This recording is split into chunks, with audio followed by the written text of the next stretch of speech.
the studios in Oklahoma City. You're watching The Press Row, brought to you by Papa John's. I'm Jenny Carlson here with Barry Trammell. Time for Inbox. Your email questions answered here on video. Pretty simple. Let's get right to it with a question from Chris. He says, who wins OU Texas? These Red River games are as quirky as they get. Best team wins about half the time. Fumble, tip passes, block punts, etc. What about that, Barry? Well, Chris, you're actually wrong. The best team wins almost always in the Cotton Bowl. It's remarkable how few upsets we have. Now, when it's within a 3-point game, you know, sometimes Texas has been favored by 2 or 3 and OU wins, or vice versa. But I'm talking about when one's a solid favorite, they almost always win. Now, the Gary Gibbs era, we had, you know, the Longhorns sprang some true upsets. But for the most part, when Barry Switzer's had his best teams, went to Texas and won.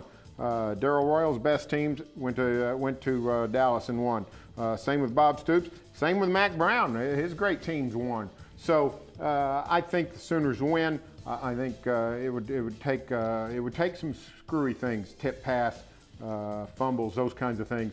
Texas is going to have a lot go right to win this game. Generally, things go right for the better team. I think along the lines of quirky things that would have to happen for Texas to win this year would include another fire with Big Tex, possibly some sort of meteor hitting the field. You know, in my mind, there's really no way that Texas wins. I just do not see that they have any chance of winning this game. I mean, their defense is way too suspect. Oklahoma would have to essentially, I think they'd have to turn it over in the neighborhood of about 6 times. And I just don't see that happening. You know what's interesting is one way that teams can sort of spring upsets is if a quarterback gets hurt. Yeah.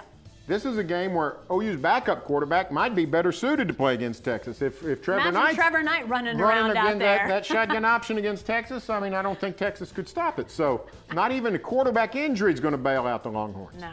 All right, back to the inbox. This one comes from Ron. He says,